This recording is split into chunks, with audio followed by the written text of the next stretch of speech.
આપણે સત્સંગ સાંભળતા નથી એનું કારણ કે સત્સંગને મહત્વને આપણે સમજતા નથી. જેવી રીતે એક બાળકના હાથમાં એક રૂપિયો અને એક ચોકલેટ આપશો તો એ બાળક રૂપિયાને ફેંકી દેશે અને ચોકલેટને રાખી લેશે, કેમ કે એને રૂપિયાની કિંમત નથી. એવી રીતે આજનો માનવ પણ સત્સંગની કિંમતને સમજતો નથી. એટલે સંતોએ કીધું છે કે સત્સંગ એક એવી વસ્તુ છે, જ્યારે જીવ સાંભળે છે, જીવનની અંદર ઉતારે છે, તો એ જીવનનું મહત્વને સમજી શકે છે.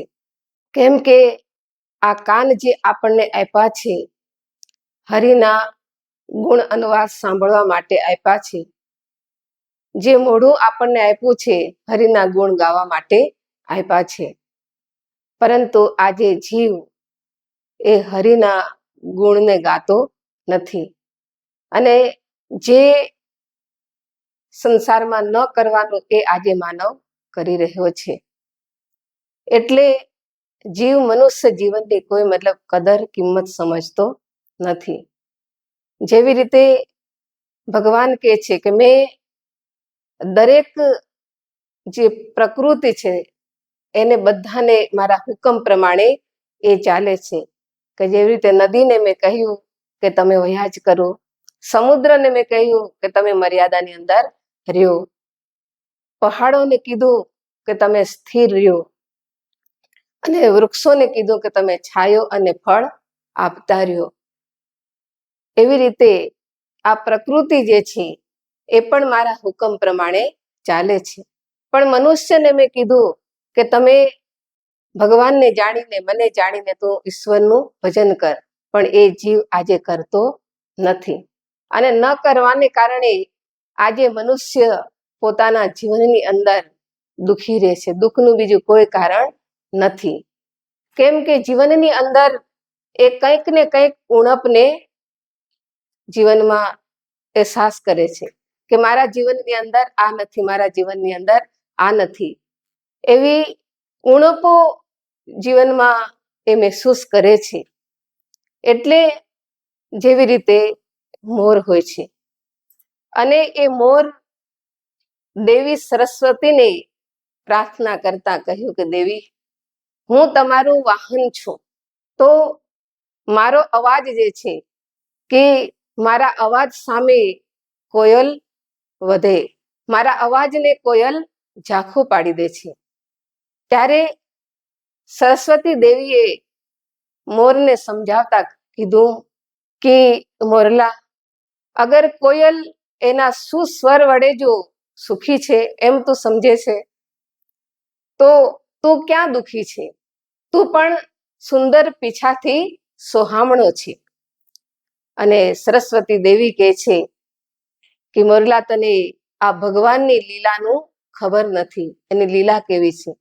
દરેકને કંઈક ને કંઈક ગુણ આપેલા છે. તને જો પીછાથી સોહામણો બનાવ્યો છે, કોયલને મીઠો સુસ્વર આપ્યો છે અને કબૂતરને શાંતિ આપી છે, પોપટને વાચા આપી છે, કંઈક ને કંઈક વિશિષ્ટતાઓ આપી છે. એમ સજ્જનો આજે માનવને પણ આજ લાગુ પડે છે કે માનવ પણ સંસારની અંદર એમ વિચારે છે કે મારી પાસે આ વસ્તુ નથી, મારા જીવનની અંદર આ નથી. એમ એના જીવનની અંદર એ અભાવોને ગણે છે. પણ દરેક મનુષ્યને પણ કંઈક ને કંઈક વિશિષ્ટતા આપી છે, કંઈક ને કંઈક ગુણ આપ્યા છે. અને એ ગુણ જે આપ્યા છે ભગવાને, એમાં જો અગર વ્યક્તિ સંતોષ માનીને રહે તો જીવનની અંદર એ સુખી થઈ જાય. પણ સંતોએ કીધું કે મનુષ્ય इच्छाओं से भरा एक घड़ा है जो कभी नहीं भरता. आज एक इच्छा पूरी हो जाती है और कल दूसरी इच्छा मन में प्रकट हो जाती है. ઈચ્છાઓ ક્યારેય વ્યક્તિની પૂર્ણ થતી નથી. એટલે સંતો બતાવે છે એ ઈચ્છાઓને મારવા માટે આપણે આપણા જીવનની અંદર અગર એ તત્વ જ્ઞાનને જાણીશું, ભજન કરીશું, તો જ આપણી આ ઈચ્છાઓ જે છે એ ઈચ્છાઓને તમે મારી શકશો. કારણ કે જેવી રીતે કે એક મતલબ ભાઈ હતા, અને એ ભાઈએ સાંભળ્યું કે એક જગ્યાએ શેઠજી છે, અને એ શેઠજીની બહુ મતલબ ઘણી જમીન છે, અને એ જમીન એ મફત આપવાના છે. એટલે એ શેઠજીની પાસે ગયા. શેઠજીની પાસે ગયા અને કહે છે કે મને એ વાતની ખબર પડી કે તમે મફત જમીન આપો છો, તો મારે પણ જમીન જોઈએ છે. એટલે શેઠે કીધું, હા, હું જમીન બધાને મતલબ ફ્રીમાં આપું છું, તમને જેટલી જોઈએ એટલી તમે લઈ લ્યો.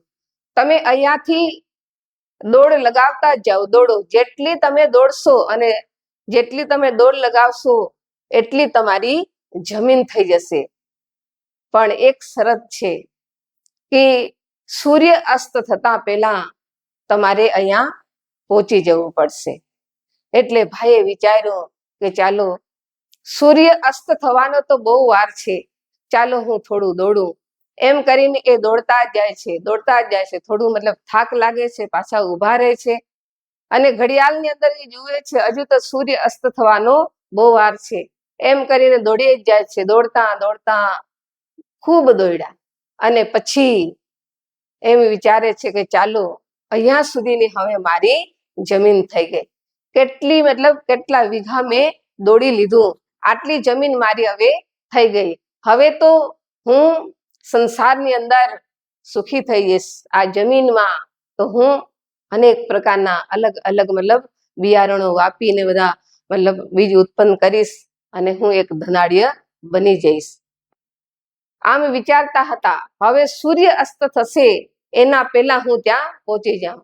દોડતા દોડતા દોડતા આવે છે, અને જ્યાં શેઠજીની પાસે પહોંચ્યા, ત્યાં પહોંચ્યા એટલે એના પ્રાણ પંખેડું ઉડી ગયું, એના પ્રાણ નીકળી ગયા. સજ્જનો, કહેવાનો ભાવાર્થ શું છે? માનવ જુઓ, આ ભૌતિકની પાછળ માનવની કેટલી દોડ છે. એ જમીન લેવામાં, વધારે ને વધારે લેવામાં, તો એનું મૃત્યુ આવી ગયું. શું કામની આટલી જમીન લીધી, પણ હું શું કામની? એટલે આજે માનવ આ ઈચ્છાઓની પાછળ, કામનાઓની પાછળ આજે માણસ દોડે છે. એટલે સંતોએ એમ કીધું છે, ભગવાન જે છે આપણને ગમે એ વસ્તુ નથી આપતા, પણ જે ઈશ્વરને ગમે છે, જે આપણા માટે સારું હોય છે, એ જ ભગવાન આપે છે. પણ આજે માનવ આ સંસારમાં અજ્ઞાનતાના કારણે આ ભૌતિકની પાછળ એટલી બધી દોડ લગાવે છે. દોડતા દોડતા એનું જીવન મતલબ ખત્મ કરી દેશે, એનું જીવન પૂરું થઈ જાય છે. પણ છતાંય જીવ જો છે એ સંસારની અંદર આ માયાની પાછળ એ દોડતો જ રહે છે. એટલે સંતોએ કીધું, કદી ના શોભે રે તમને, કદી ના શોભે, માયા કેરી પ્રીતિ તમને કદી ના શોભે. જેની પાછળ તમારું મનડું લોભાયું, હાડ માંસ લોહી કેરું બન્યું આખોડ્યું, ચામથી મળેલું એનું ચમકે છે રૂપ, માયા કેરી પ્રીતિ તમને કદી ના શોભે. કદી ના શોભે રે તમને કદી ના શોભે, માયા કેરી પ્રીતિ તમને કદી ના શોભે. શું કીધું? કે કદી ના શોભે રે તમને કદી ના શોભે, માયા કેરી પ્રીતિ તમને કદી ના શોભે. આવું સુંદર આજે આપણને આ માનવ દેહ આપેલો છે, અને આ માનવ દેહ મેળવીને અગર આપણે માયા જ જો ભેગી કરવામાં લાગીશું, તો આપણે આપણા જીવનનું જે લક્ષ્ય છે, આપણે જીવનની અંદર જે કરવાનું છે, એ જીવ કરી શકતો નથી, અને માયાની પાછળ આખી જિંદગી લગાવી દે છે, અને એનું જીવન ખત્મ થઈ જાય છે. એટલે જ્ઞાની સંતો કહે છે કે આ સંસારની અંદર ભૌતિકવાદી નહીં બનો, પણ જીવનની અંદર જેણે આપણને આ જીવન આપ્યું છે, સુંદર ભગવાને આવી સુંદર મતલબ સૃષ્ટિની રચના કરી છે, એવા ઈશ્વરને તમે તમારા જીવનની અંદર જાણો. કેમ કે એ ઈશ્વર આપણા ઘટ મંદિરની અંદર જ છે.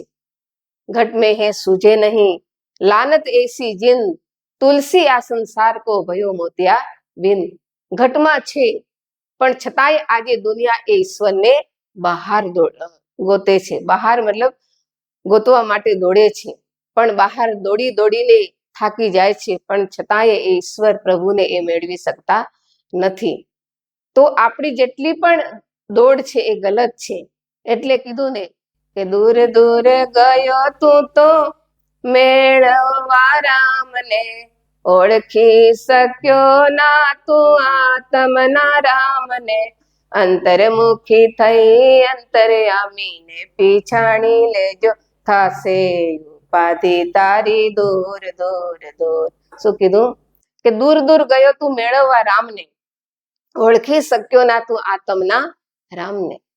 કે અંતર્મુખી બનીને જ્યારે આપણે એ અંતર્યામી પરમાત્માને જો અગર આપણા જીવનની અંદર જાણી લેશું અને એનું આપણે ભજન કરશું તો જ જીવ પોતાના જીવનની અંદર સુખી થઈ જતો હોય છે.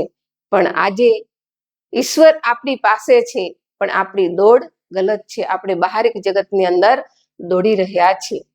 એટલે સંતો એમ કે છે કે પ્રભુને જે મેળવવા છે તો અહીંયા એમ કીધું કે હોઠો पे अगर मुस्कान है तो इंसान तुमसे दूर नहीं, अगर पाखों में उड़ान है तो आसमान तुमसे दूर नहीं, विहंग ने बैठ कर के ये गीत गाया है, अगर श्रद्धा में जो जान है तो भगवान तुमसे दूर नहीं. अगर ભગવાન પ્રત્યે આપણી સાચી શ્રદ્ધા છે કે મને ભગવાન મળશે. હરેક યુગની અંદર આપણે ઇતિહાસોની અંદર વાંચીએ છીએ તો મીરાબાઈને મળ્યા, સકુબાઈને મળ્યા, એ લોકોને ઈશ્વર મળ્યા, તો આપણને કેમ ન મળે? આપણને પણ મળી શકે, પણ આપણી શ્રદ્ધા વિશ્વાસ પાક્કો હોવો જોઈએ. એટલે કીધું ને કે વિશ્વાસના ફૂલો કદી મુરઝાતા નથી, કડી વીતી જાય પણ કદી કરમાતા નથી. અજર અમર છે ભક્તની દાસના, ઓર ભક્ત કોઈ દિવસ ગભરાતો નથી. કે અગર વિશ્વાસ જો આપણો પાકો છે કે મને ભગવાન અવશ્ય મળશે, મારા જીવનની અંદર, મારા અંતઃકરણની અંદર જ ભગવાન રહેલા છે, ઈશ્વર છુપાયેલા છે અને એને મારે મેળવવા જ છે. એ જો અગર આપણી જિજ્ઞાસા છે, એવી જો અગર આપણી આકાંક્ષા છે તો જીવ આ સંસારની અંદર ભગવાનને મેળવી લે છે. અને મેળવીને પછી એ સાધના યોગ કરી, મેડિટેશન કરીને એનું પોતાનું જીવન એક ફૂલની જેવું એ બનાવી શકે છે. કેમ કે ફૂલ હોય એ બધાને સુગંધ આપે છે, એવું જીવન આજનો માનવ પણ બનાવી શકે છે. એટલા માટે આપણે પણ એવું જીવન બનાવવા માટે એવા સમયના સદગુરુની પાસે જઈએ અને એ ઈશ્વરને જાણીએ, સાધના યોગ કરી અને આપણે આ મનુષ્ય જીવનને સફળ સાર્થક બનાવી શકીએ છીએ. તો હવે હું મારી વાણીને અહીંયા જ વિરામ આપીશ.